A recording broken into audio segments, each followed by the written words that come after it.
Good morning, good afternoon, and good evening, Hello, kitties. and non kitties. you know, because we're going to talk about the Batman tonight. That movie that came out a couple of weeks ago. When did this thing come out? It's been a month now. Just about, Almost. yeah. It came out March 5th. That's not too bad. That's almost 4 weeks ago. Okay, so cool. Something like that. Good enough. So we've got a lot of enough time, I think, to go by.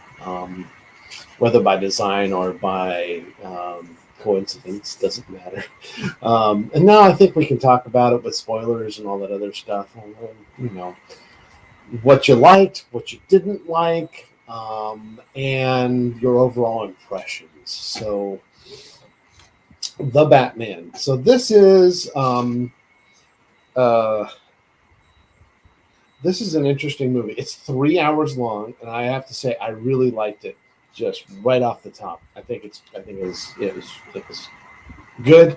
Although I felt it was a little bit, the pacing was a little slow in the beginning, and my next complaint about it, another thing I didn't like was um, it wasn't entirely clear, um, and some things still weren't quite clear You to mean me. visually?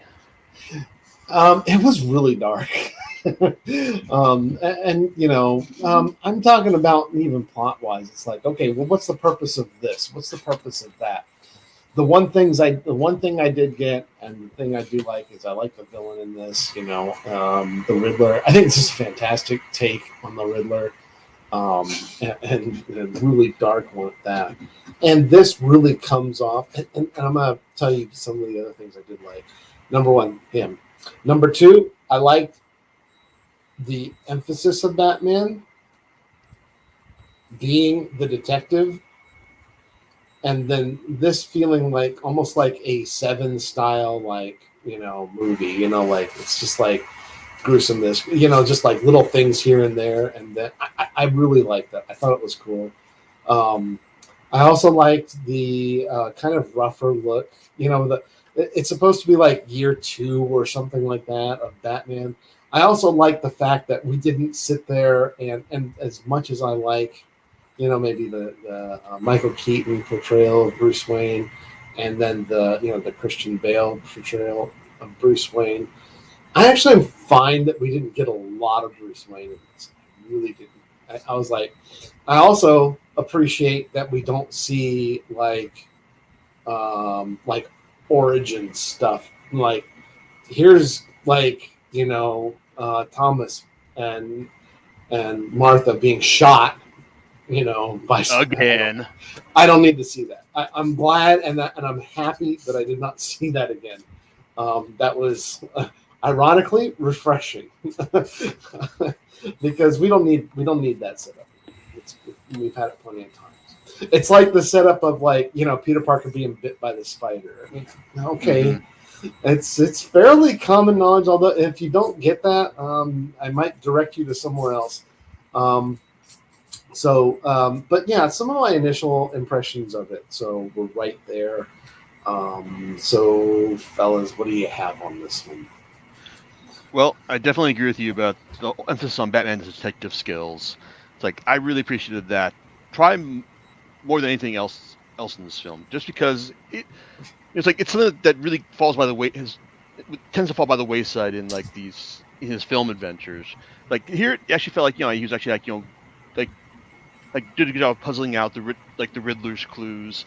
It's like in trying to figure out just what he was trying to do. It's like I say, it was a nice change from previous iterations of Batman on film because it's like other and aside from that, it's still kind of hard to say. It's like to say what really separates this from you know, like on previous film versions of Batman. I mean, I think it's like it's a Batman that I definitely recommend to people who are already fans of Batman, but it's kind of like hey, like for people like go like I don't know what's so great about this Batman. It's I'm not necessarily sure this is like the it's like the film I'd show them both both like the like limited like darkness you mentioned, John, and it's like 3 hour like running length, and it's also I do want to point out that that image you sent to me and Myron a while ago with Doctor Manhattan on the moon, like doing it's 1989. I'm 8 years old. I'm watching a darker, grittier Batman movie. It is 2005. I'm 24 years old. I'm watching a darker, grittier Batman movie. It's 2022. I am 40 years old. I'm watching a darker, grittier Batman movie. So I am not going to deny the craft that went into this, and there's definitely some standout scenes here, such as when he's fighting the thugs and it's only illuminated by like muzzle flashes, or that amazing freeway chase scene, which it was amazing, but also I kept wondering at the end how many people died. It's like during this chase, it's something that I don't really want to wonder about when I'm watching a Batman movie, but yeah, a lot of people probably died there. So, but overall, yeah, I did like it overall. I mean, the acting I think was uniformly good from everyone. From Patterson did a good job. It's like I'm portraying Batman as like the teen, it's like the angsty teen who never grew up. I think that's a valid interpretation of the character. Andy Serkis did like the whole, like more, it's like a warm, paternal, caring, slightly sardonic, like Alfred quite well.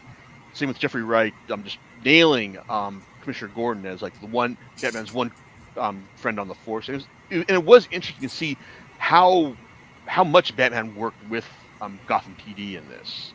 So it's another thing like good or bad one or the other. It's just like really interesting to note that.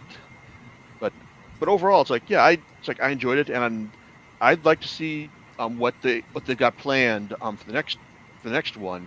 So I do think maybe don't do Joker the next movie, maybe the one after that, because they're definitely going there. Mm-hmm. How about you, Myron? This movie has Zoe Kravitz in it, so it's the best Batman movie ever.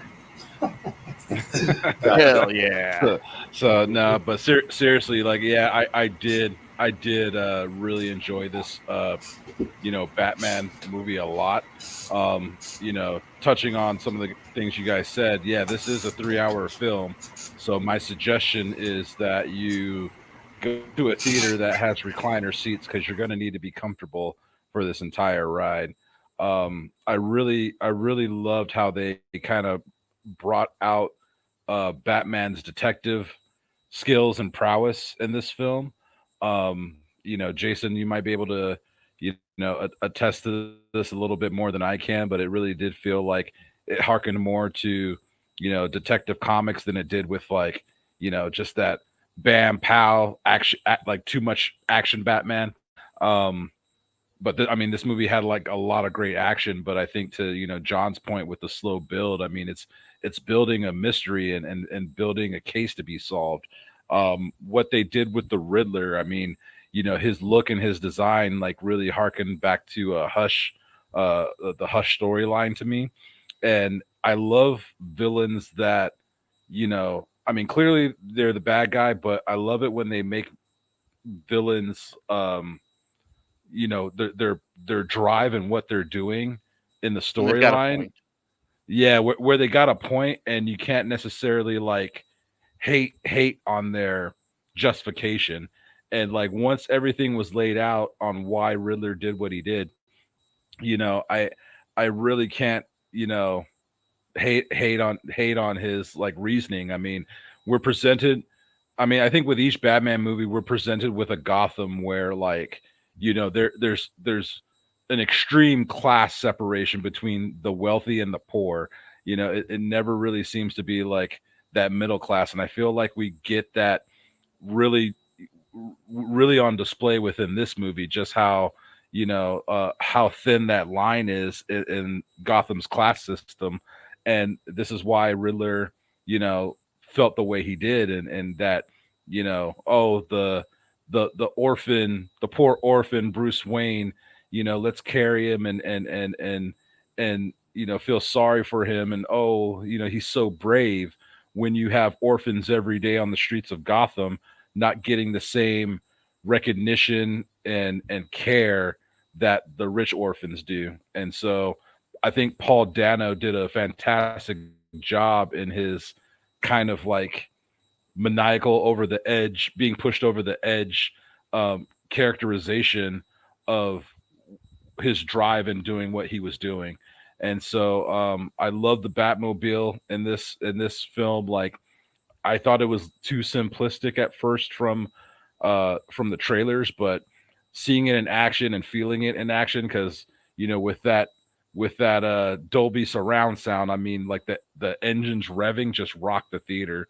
It was an awesome chase scene, and surprisingly, I thought Colin Farrell's Penguin was actually pretty good, and I love that the main focus or the main villains, like in this film, were the gangsters, the mobsters who kind of ran the city within Gotham.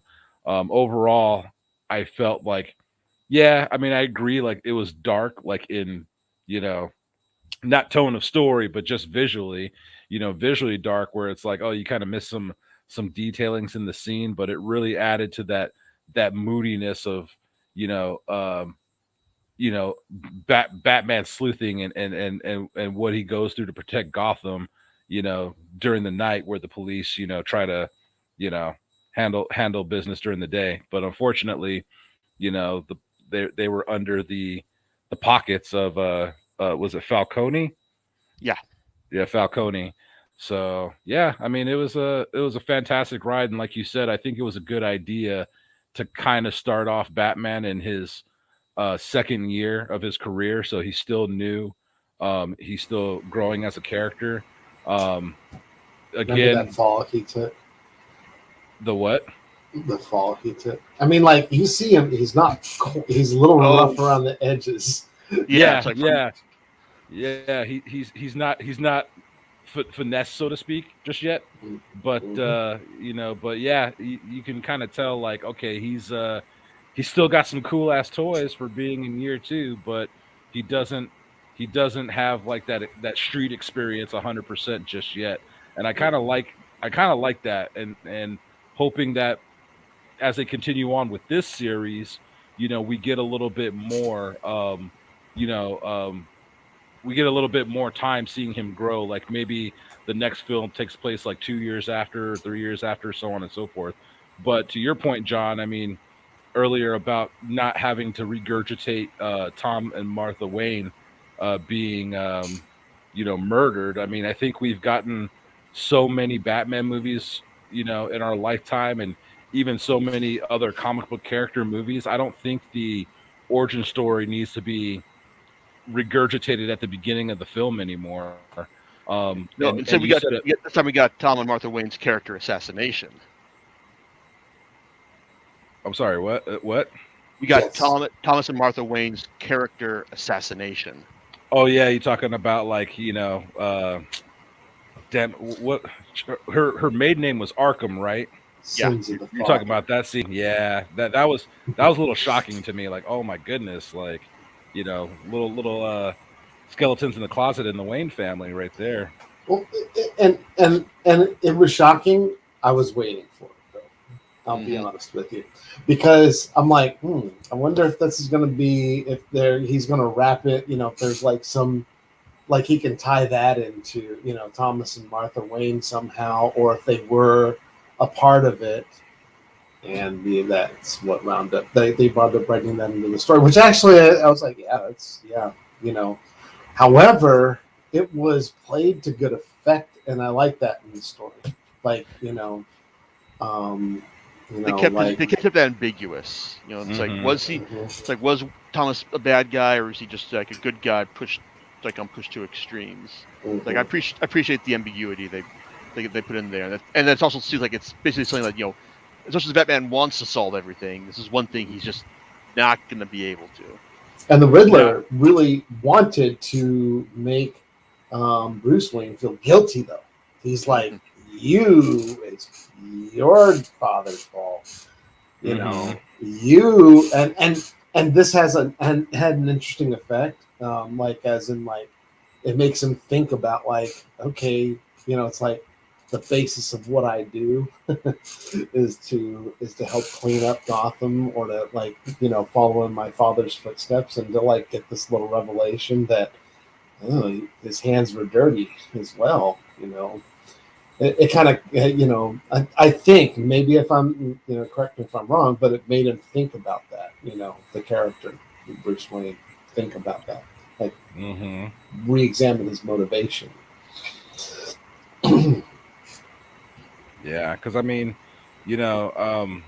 correct me if I'm wrong, Jason, and add to it, but that whole storyline with Thomas Wayne's involvement with Falcone and all that harkened back to the Long Halloween vibes to me. I never read the Long Halloween, but I watched the recent animated film that released on Blu-ray last year, and if I do recall, like Falcone brought up some things too, where like, oh yeah, Thomas Wayne saved my life, at some point, and they had this type of relationship ever since then. And so I like how they kind of touched on that in this film as well. Yeah, it's like the long Halloween. It's like for anyone who's not familiar with it, it's a 13-part maxi series by Jeff Loeb and Tim Sale, set during roughly the same period in Batman's career as this film, where like people like criminals keep dying once a month, like from the serial killer who identifies themselves as Holiday, and so it's basically just Batman trying to figure out who this is over the course of a year.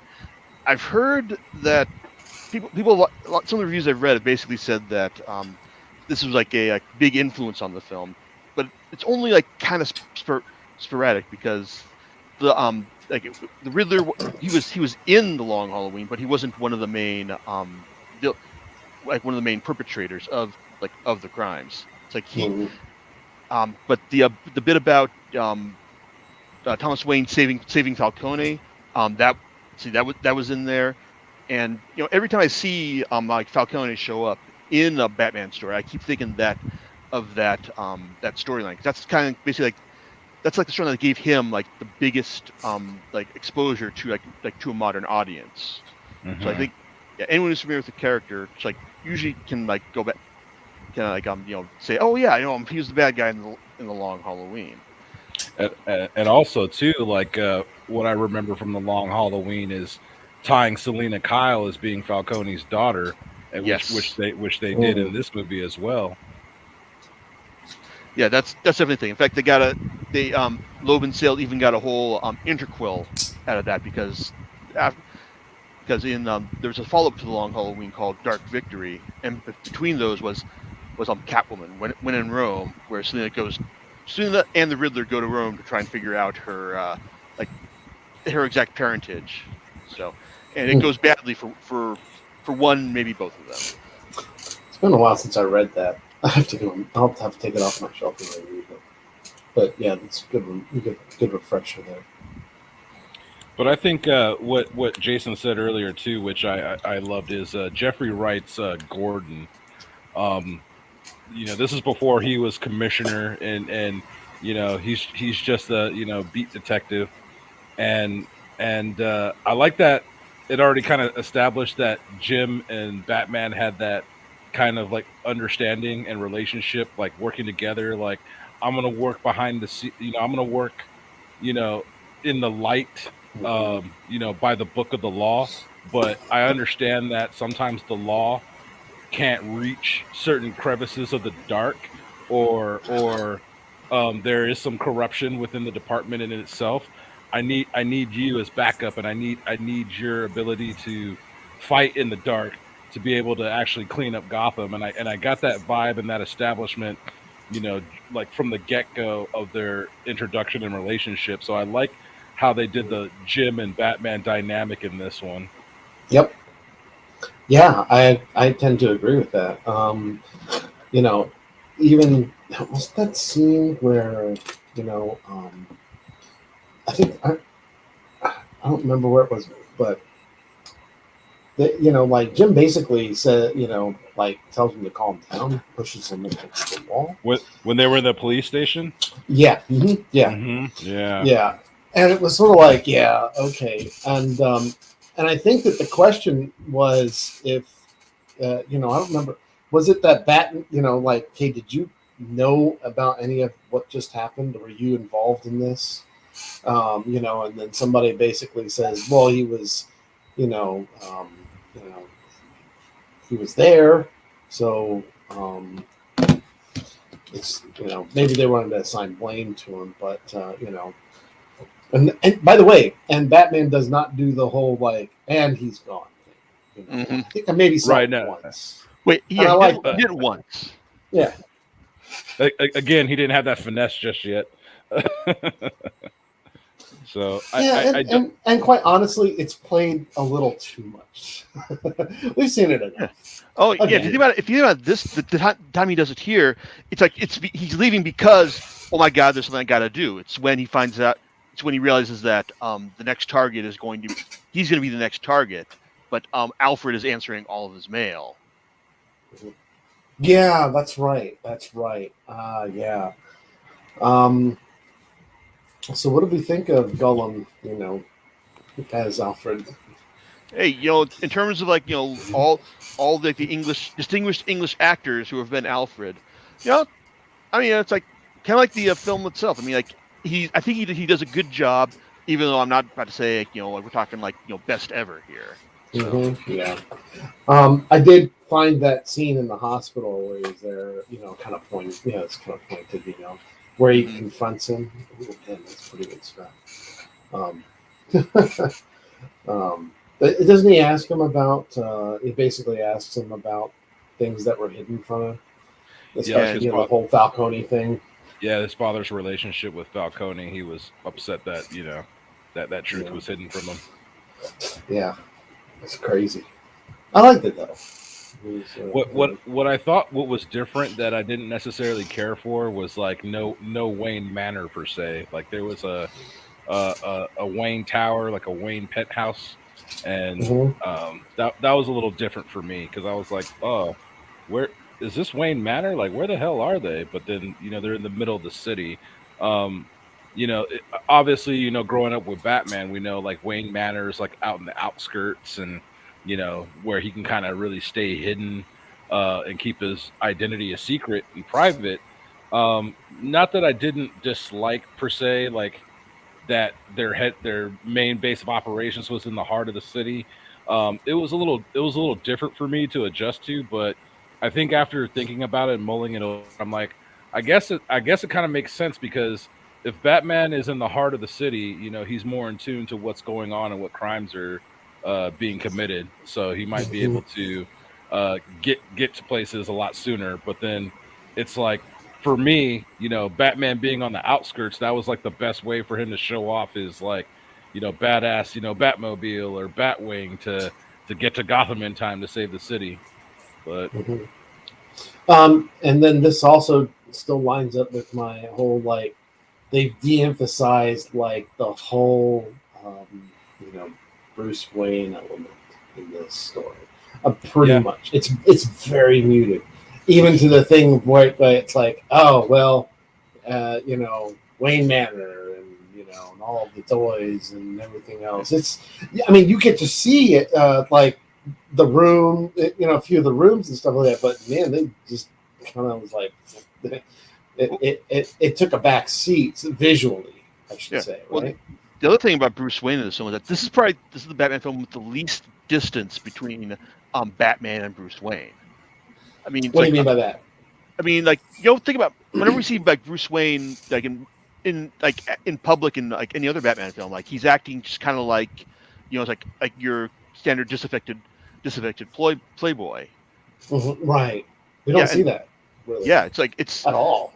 Yeah, I think Robert Pattinson basically went on record as saying that it was an intentional choice on his part because he realized that anyone who's like kind of playing up, oh, I'm like a flighty playboy like by day, but like a grim crusader by night. That's more sociopathic than anything else. So he just wanted like there to be like like a logical like some logic to like Wayne's mentality, both as Bruce Wayne and Batman. Like a version of like his personality could work for both characters. And I think that kind of fits too, because to both your points, like I think this is the first Batman movie that I can think of where we see more Batman on screen than Bruce Wayne, in the sense of like, when I watch these superhero movies, it's like, man, I just want to see, Iron Man more, or I want to see, Spider Man more, not Peter Parker. Like we see the Batman on screen a lot more, and to that point too, since this is his second year as Batman, it makes me think that we see him more in the bat because like his wounds from his parents' death are still kind of fresh, even though it happened when he was probably younger, like around 10 or so. Like you got to imagine that after that whole incident, he went to go travel the world, to train, under the League of Assassins, or Yeah. go fight crime, whatever he did in this Batman storyline to prepare himself to take on Gotham, because obviously we know that after his parents' death, like you guys said earlier, he wanted to carry on like the protecting and betterment of Gotham, in his father's footsteps, but in his own way. So he was off somewhere doing his thing, and then now he's back in Gotham, becoming and being the Batman. And of course, we're going to see him more as Batman than Bruce Wayne, and like you said, not that playboy, that playboy billionaire who's in the public eye all the time. He's still kind of grieving and affected by the death of his parents. But was there something about him not being involved with his company? Like, I wouldn't say, like, he's not really like there. I don't know. Maybe. I think there's some talk from Alfred like early on about him neglecting his business duties. Yeah, I think that was it. Like, yeah, and I don't remember if that was like a permanent thing, but it kind of reminded me of another movie. It kind of reminded me of Tron Legacy, where Flynn's son like was just like he wasn't involved with the board stuff. So He was out hacking. yeah, he was out hacking exactly. Like, I mean, yeah, he's obviously he had the resources and stuff, but he was like he didn't care about running that. Not and if that was intentional, that's cool too. I'm kind of all right with that. Although that almost brings it down to like a like a Batman Beyond vibe, where it's like, oh, he's an old man and now he doesn't care as much. He's not interested in his company anymore as much as he used to be. Yeah. And powers came in anyway.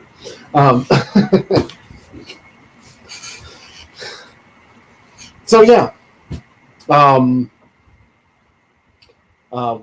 What else on this? Let's see. Aside from the Long Halloween, there wasn't really like a whole lot of like other stuff like you could specifically point to as far as comics goes. I mean, there's some bits though. I mean, this Riddler, it's more, you can say it's definitely more influenced by Seven, it's like, than the comics. But his scheme to blow up the water, it's like the retainer wall, it's like in Flood Gotham.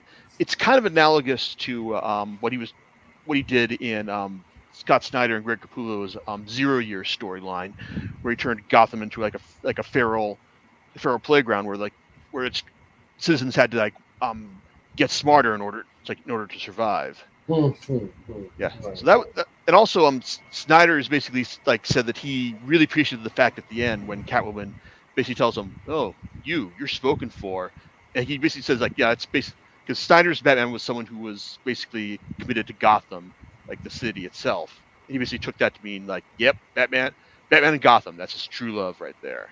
Yeah. Yeah. And let's see, any other like comic specific stuff? I don't know. It's like I said, like the Long Halloween is the one that people keep coming back to, but there's some other stuff there. It just depends on how hard you're willing to look. And there's some other stuff will probably come back to me like after we're done talking here, because that's how my brain works. Well, have you guys seen? I've only seen this one time. Have you guys gone back to see it multiple times? No, I only seen it once. Just once as well. I'd like to see it again, but I just haven't. I'll probably just rewatch it when it comes on HBO Max or whatever. Yeah, I mean, I plan to rewatch it. When I pick it up on Blu-ray, but Yeah, I mean this. I feel like this is a good start to a new era of Batman. I mean, no disrespect to Ben Affleck, but You the got dealt a raw hand there. yeah, I mean it was in an era where I think Warner Brothers DC was trying to I don't want to say necessarily copy Marvel, but they were trying to do the Tide Universe stuff, and unfortunately didn't work. But I like what they're doing now, kind of keeping it.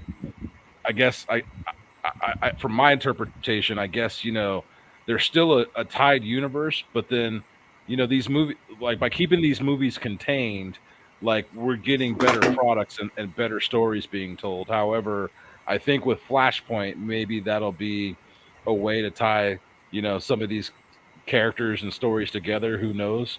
But as far as Batman goes, I think this is a great start into something new and into something that we could possibly get, two more movies out of.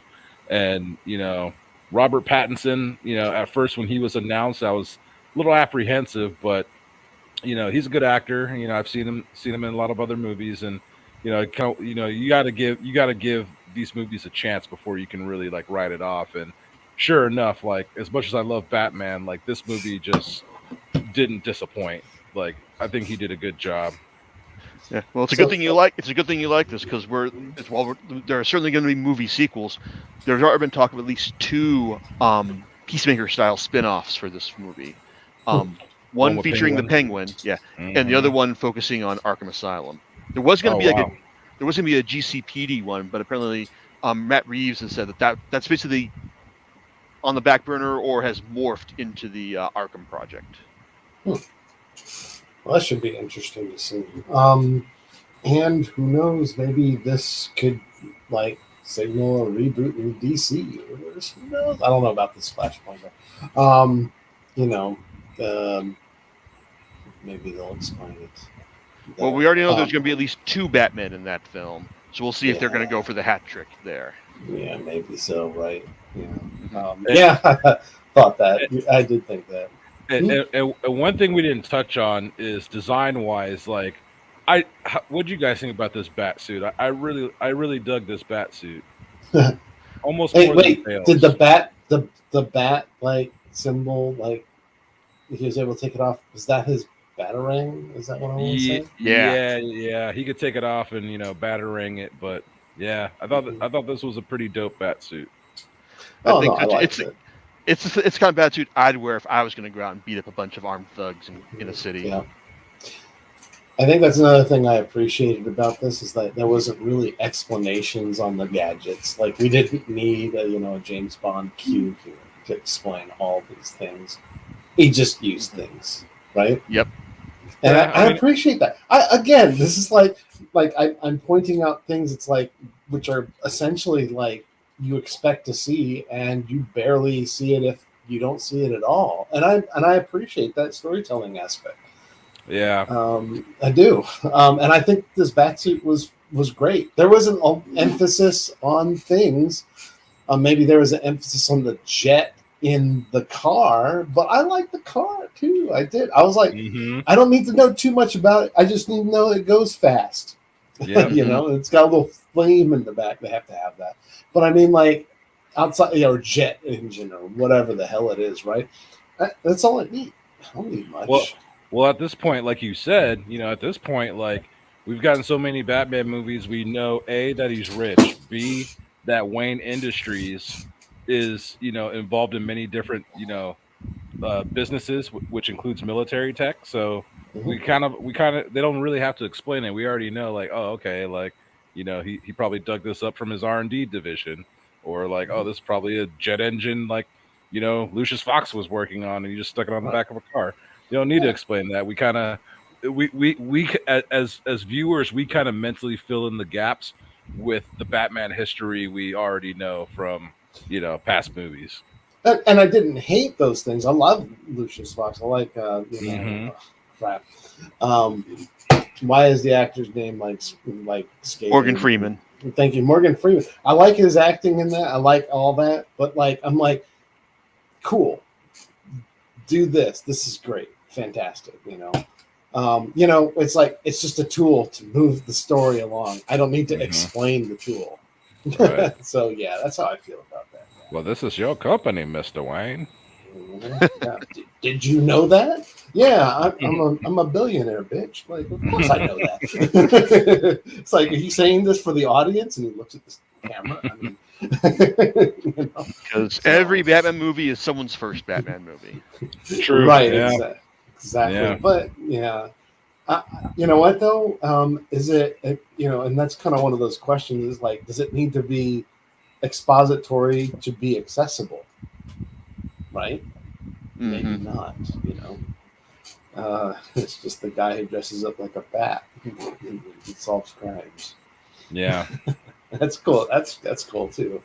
You know, he's got a car. Wow, how do you get the car? I mean, even like the quote unquote Batcave, just kind of like it doesn't look high tech. It just looks grungy and used, right? Like a Mhm. garage with like some, like maybe a computer with a lot of monitors, but not much. You know, I liked it. Cool stuff. Anyways, anything else on that? I don't know. It's like that's about it. It's like I mean, I will say that the trailers made before I watched the movie, like the movies, the trailers made me go, kept having me go, wow, this sure looks like a Batman movie, and because I don't know, they just didn't really do a job of, like firing me up for this. But now that I've seen it, I can say, yeah, this sure was a Batman movie, and it was a good one. Yeah, it was. Yeah, that'd be my thought on it. It's a Batman movie. It's a good one, and I like that it wasn't as you know, colored by numbers. But I did have this one question, just kind of a plot question, really. Did he know? Does he know? Is this like a thing the Riddler knows that Bruce Wayne's Batman? Oh no, Yeah. Okay. I mean, it's like I thought it was really interesting that they're about to go there, but then when he basically started talking past that point, when he basically started talking about what Bruce Wayne meant to him, it's like you could feel like Batman like exhale at that Okay. because and that's Right. also it's a very Riddler thing to do because I mean he's on one hand it's like I'd say he's definitely smarter than Batman, but what always gets him is his arrogance, the fact that he needs to prove it, that he's like so sure of himself. It's like in certain ways that he can't quite like consider like some of the obvious stuff. Yeah. But I think that whole it's that close. It's a close association. It's not many. Okay. Yeah. But I guess you could also say that there was also a nod to Hush, where the Riddler did figure out Batman's like identity, but then realized that exposing it would not really do him any good in the long run. Yeah.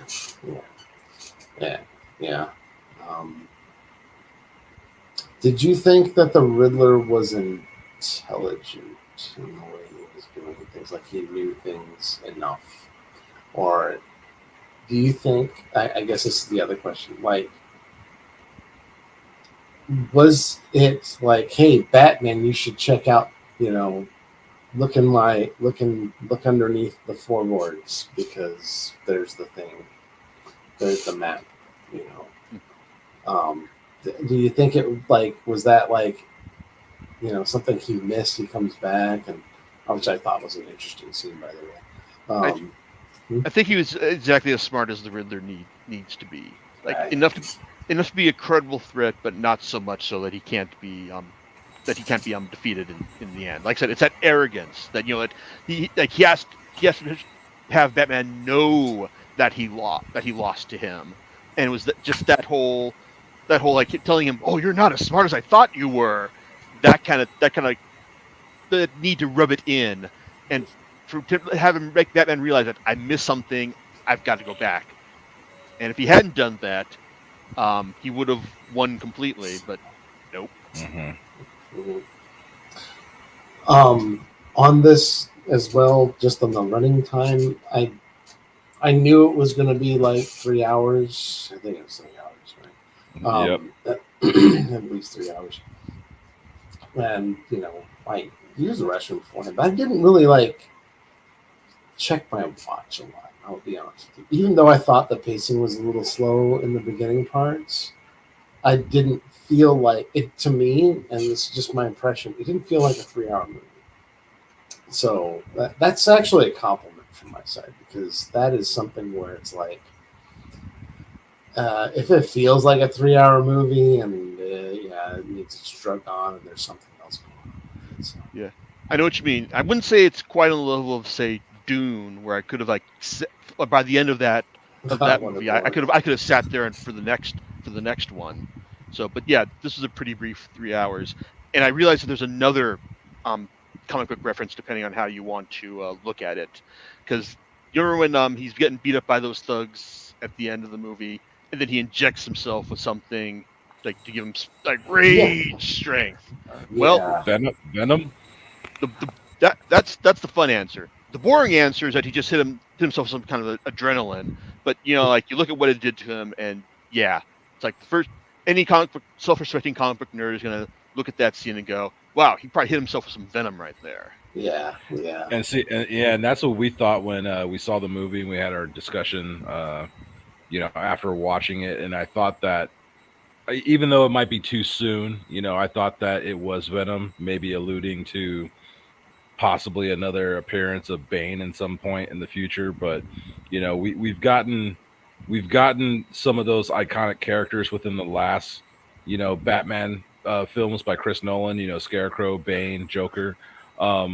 It's nice to kind of get some fresher takes on villains that haven't been done in a while, like Riddler, Penguin. We haven't had Penguin since Danny DeVito, and so like it's interesting to see like that they had Joker in at the end of the movie, and I'm not sure if you guys have watched or seen that deleted scene floating around the internet this past week.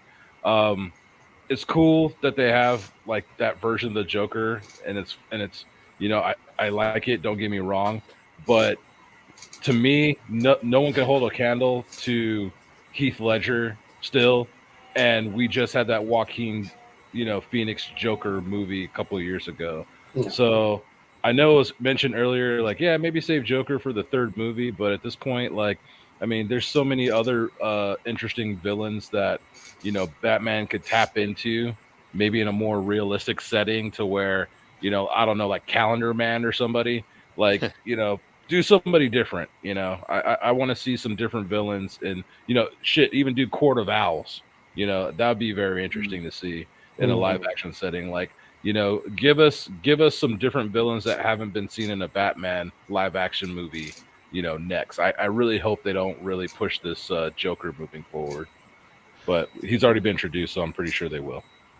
It's always going to come back to the Joker, with Batman. It's like you got to do it at some point, or else you're just gonna be letting down the fan base. Yeah, I'll tell you though, I love the Heath Ledger Joker, but if they wanted to do that, I'd be like, yeah, go for it.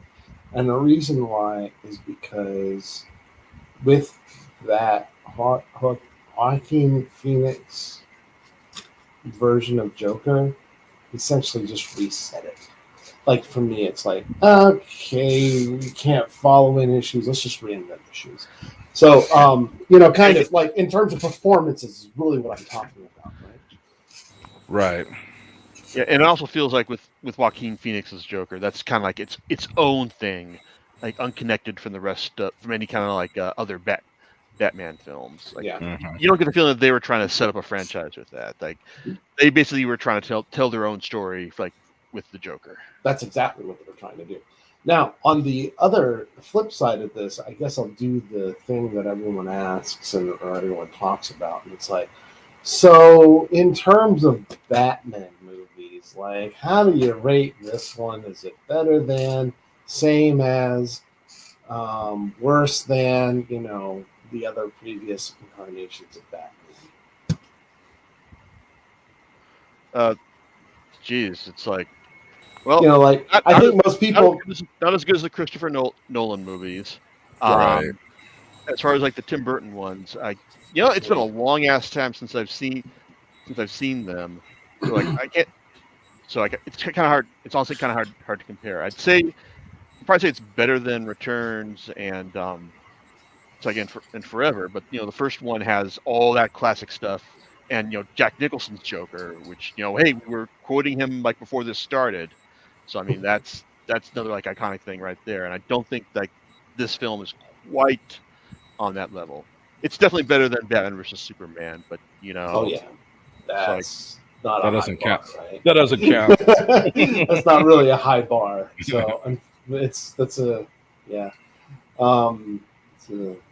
It'd probably be better to take like the Snyderverse versions and compare them to like the Tim Burton versions. Although I will say this, the look of the film itself, outside of the darkness of it, and then the Batman. So I'll talk about the Batman a little bit, but the look of the film, I liked the look of Gotham.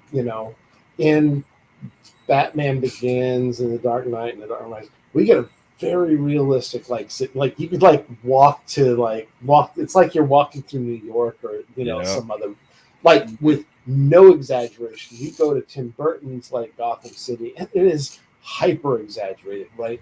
Like the buildings, like the long shots, like how everything looks, in this, on the steps, I believe of City Hall, if I'm not mistaken, like all this stuff is just real surreal, very Tim Burton looking, In this movie, it was like almost like, and it felt like a blend of those things. Like it was like okay, we see like the chapel, and it's not like a normal chapel.